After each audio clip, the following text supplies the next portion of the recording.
el día en que una parte de las Fuerzas Armadas de este país, más precisamente la aviación naval, ametralló mm, la Plaza de Mayo contra el pueblo, no solamente contra el presidente Perón y algunos de sus funcionarios. Bombardeó y las investigaciones recientes han podido determinar de que la cantidad de víctimas fatales fueron de alrededor de 400 personas, muchos de ellos niños, algunos escolares, que estaban haciendo una excursión desde sus instituciones educativas hacia el centro de la ciudad de Buenos Aires y más precisamente la Plaza de Mayo. Ale.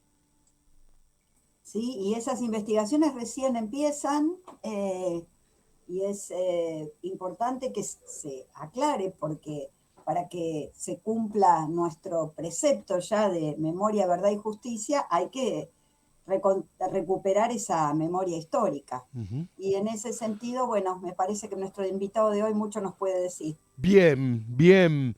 Ya lo vamos a presentar. Anunciamos la agenda del panorama de hoy. Vamos a estar conversando ahora, en unos minutos, con el padre Paco Olveira, que es del cura, es un cura del grupo En Opción por los Pobres, es sacerdote en la capilla Beato Enrique Angelelli y compañeros mártires. Nació en Málaga, España, llegó como seminarista a la Argentina hace más de 30 años, acompaña los reclamos a favor de la igualdad social y la justicia en todos los lugares donde haya un conflicto, un reclamo, ahí está el padre. Participó la semana pasada en el ayuno y oración para despertar conciencias en la semana de ayuno y oración convocada, entre otros, por Adolfo Pérez Esquivel y la Mesa Ecuménica por la Democracia, la Vida y el Bien Común. En una entrevista hace algún tiempo aquí en Radiográfica, el padre Paco afirmó: siempre me atrajo América Latina porque quería unirme a esas luchas de liberación. Y luché tanto que me dijeron, Argentina. Me vine y me terminé enamorando de Perón y Evita. Le damos la bienvenida al padre Paco aquí a la radiográfica. ¿Cómo estás, padre? Está muteado, padre. Estás Padre, está muteado, muteado. estás Padre, muteado.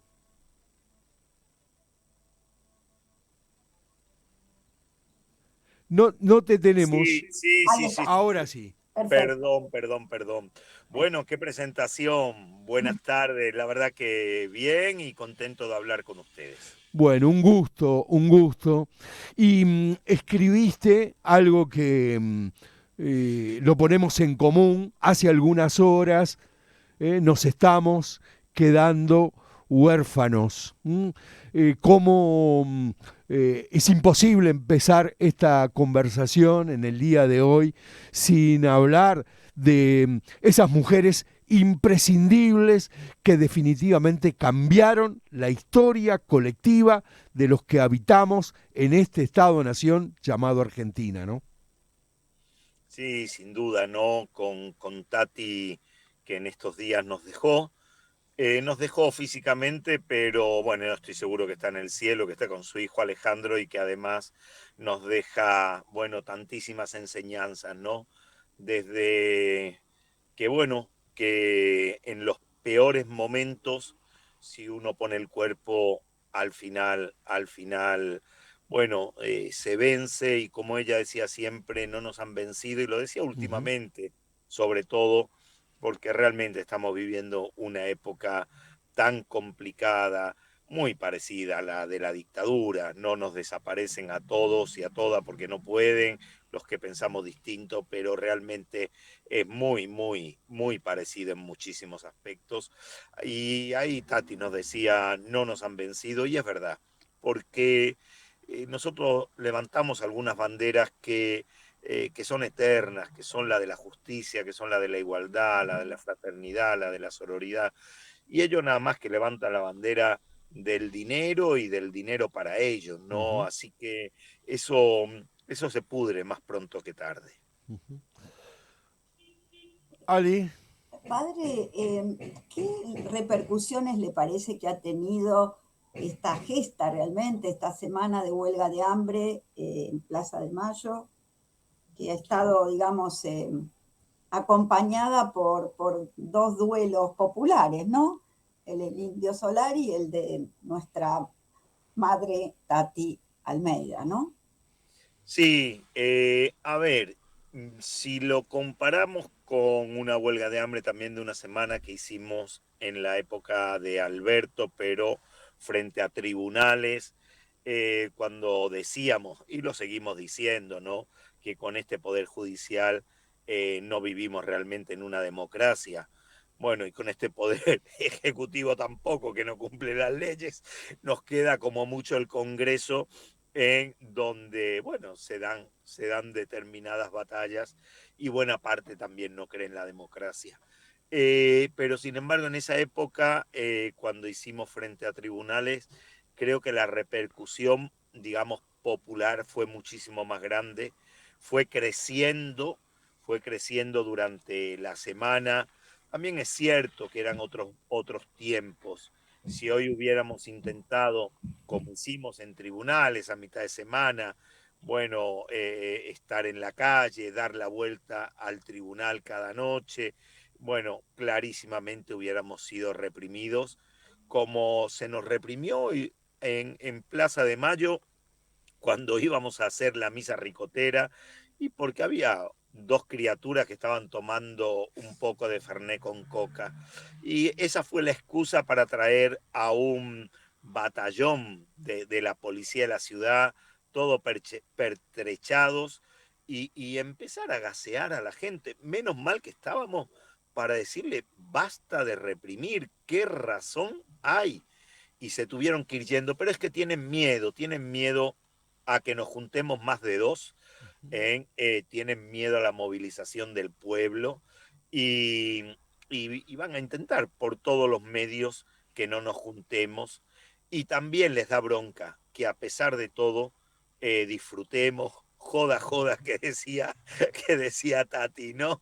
Militancia y joda. También les jode mucho a ellos que nosotros disfrutemos la vida. Y bueno, había que despedir al indio, bueno, como se le despidió finalmente. Como logramos hacerlo, ¿no? También pensaba, ¿no? Que la iniciativa de este ayuno tan precisa para poner en evidencia las situaciones de hambre, de hambruna que existen en un país como la Argentina, recuperan a la huelga de hambre como una herramienta de lucha. El ayuno como una forma de hacer comunidad. No produce quizás una interrupción de la comunicación, de el tránsito o de la producción, pero que es una convocatoria profunda, interpelar a eso que tienen los cuerpos y que llamarles la atención a algo que pasa de manera cotidiana y ordinaria y establecer un colapso, ponerle un punto de suspensión.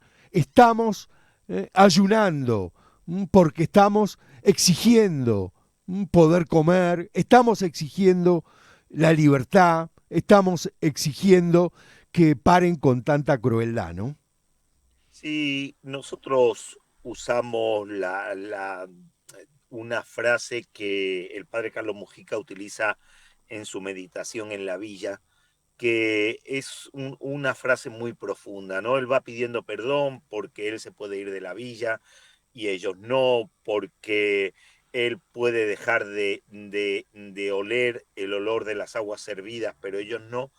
Y dice, Señor, yo hago huelga de hambre, pero ellos no, porque nadie hace huelga con su propia hambre.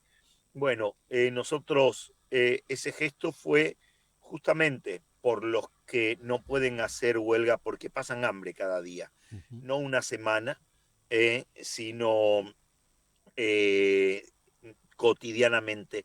Y no solamente me refiero al hambre material, que también existe mucho en nuestra patria, sino a tantas hambres, ¿no? Al no poder acceder eh, ya ni siquiera a tomar un colectivo, ¿no? Porque subió tanto el precio del colectivo, o hay vecinos de mi barrio que están cocinando con leña, porque una garrafa que valía 4.000 pesos hoy vale 33.000 pesos.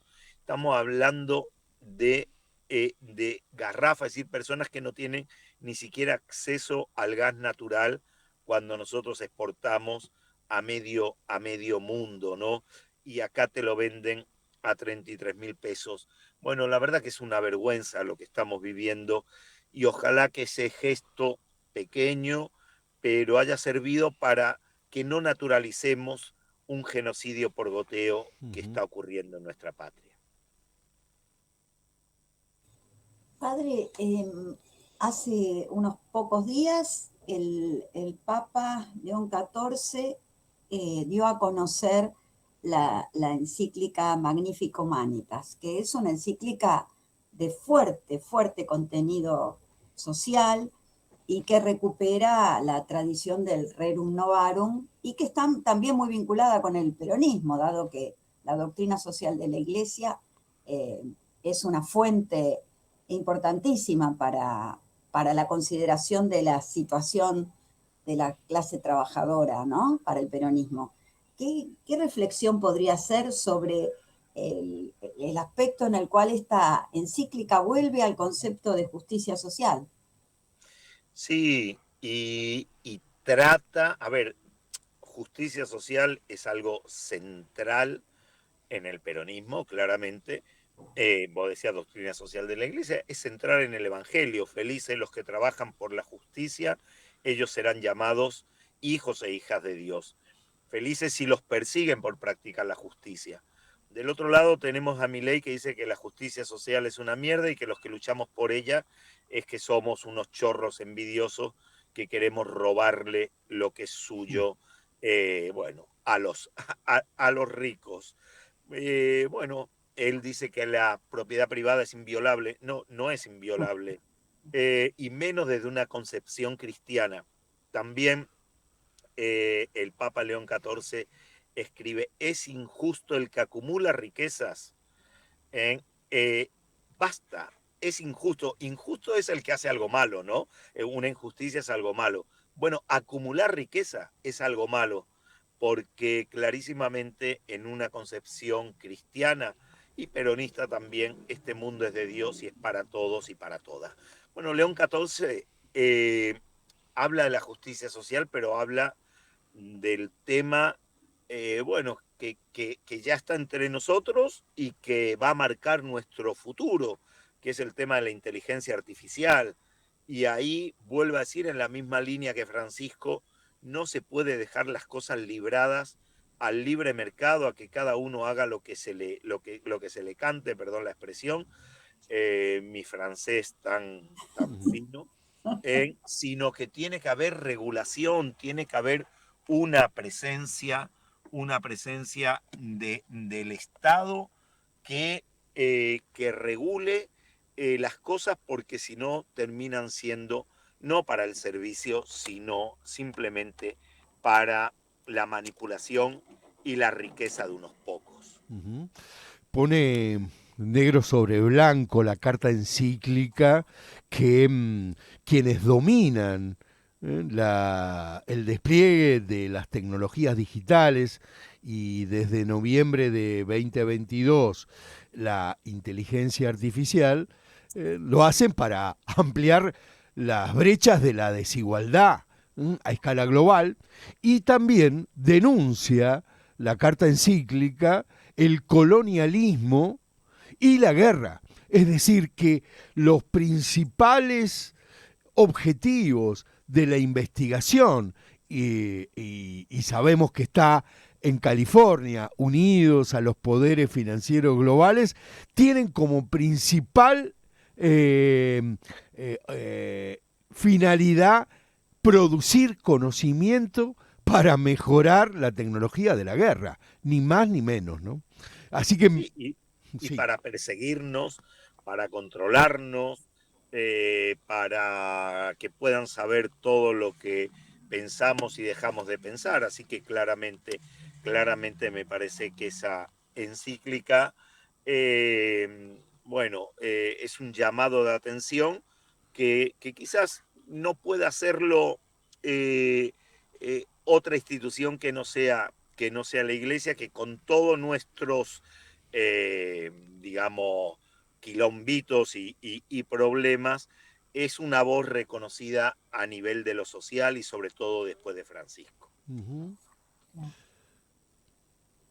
Me gustaría, padre, que conversáramos un poquito más sobre este tema tan candente hoy del destino universal de los bienes, del cual habla la encíclica, en contra de este concepto de la inviolabilidad de la propiedad, porque el uso social de la propiedad ha sido planteado ya en muchas instancias, pero aquí directamente se habla del destino universal de los bienes, ¿no? Y me parece relevante, ¿verdad? Es que el destino universal de los bienes es una de las patas de la doctrina social de la Iglesia. Es sencillo, el mundo es de Dios, entonces es para todos, para todas y para todes. Nadie puede quedar afuera. Si hay un tipo que es billonario, primero, ¿qué sistema, en qué mundo vivimos que permite, incluso, aunque fuera de la forma más legal y más maravillosa posible, que una persona acumule esa cantidad de riqueza? ¿En qué mundo vivimos? Bueno, eso es el capitalismo, ese es el anarcocapitalismo que quiere Milei, porque después te lo dicen, no, porque después va a derramar, ¿no? Como tanto derrama nuestro amigo el Galperín, que se fue a Uruguay ni siquiera para pagar impuestos, o el señor Adorni, ¿no? Que también nos da lecciones de cómo no pagar impuestos y pasar por encima. Ellos no creen en la democracia, no creen en los países, creen que el mercado es quien tiene que manejar todo. Bueno, había un santo padre que decía: todo rico es ladrón o heredero de ladrón. Así de sencillo, no decía un rico bueno, un rico, no sé, que le tocó la lotería y ya se hizo rico. No, todo rico es ladrón o heredero de ladrón. ¿Por qué? Por esto mismo, porque acumular es claramente una injusticia, y por tanto tiene que haber mecanismos que permitan ese 50-50 que decía Perón, que casi se consiguió en la época de Cristina y del cual estamos tan lejos, porque ¿quién produce la riqueza? Los laburantes. Y entonces no puede ser, flaco, que viva siempre a costa de mi bolsillo. Ellos dicen al revés, que nosotros vivimos a costa de ellos. No es así, no es así la realidad, menos en una visión cristiana.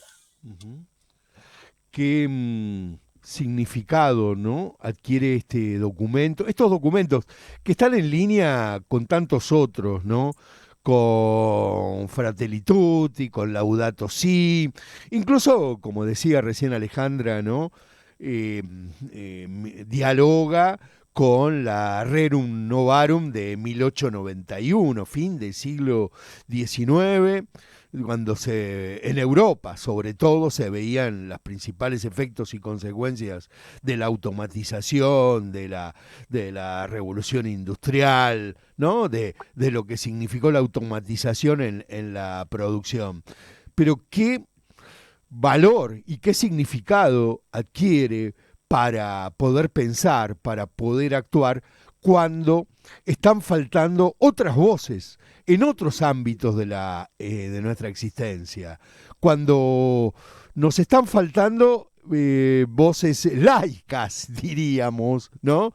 En derredor de plantear la lucha por la justicia social, contra la explotación, contra la opresión, ¿no? Nos están faltando voces, las de los Walsh, ¿no? Las de los Fanon, ¿no? Pensando, las de Eva, nos están faltando esas voces potentes, ¿no? Que puedan mover y movernos, ¿no? Bueno, pero lo que pasa que cuando hay alguna voz fuerte, termina en la cárcel, ¿no? Tenemos a Cristina presa, tenemos a Milagro Sala presa hace más de 10 años, Cristina ya lleva un año, y en América Latina es la misma historia. Fue Correa, fue el presidente de Lula, Lula. Brasil, Lula, el que era presidente del Paraguay o el presidente de Honduras, que los echaron como si fueran, perdón, no quiero decir como si fueran perros, que los pobres perros no tienen la culpa. Entonces, hoy ser un político en serio en América Latina es jugarse la vida. Yo digo en Perú, ojalá que, no digo ojalá, no, pero es una ironía, que gane la Keiko Fujimori, así a los 6 meses la tenemos presa.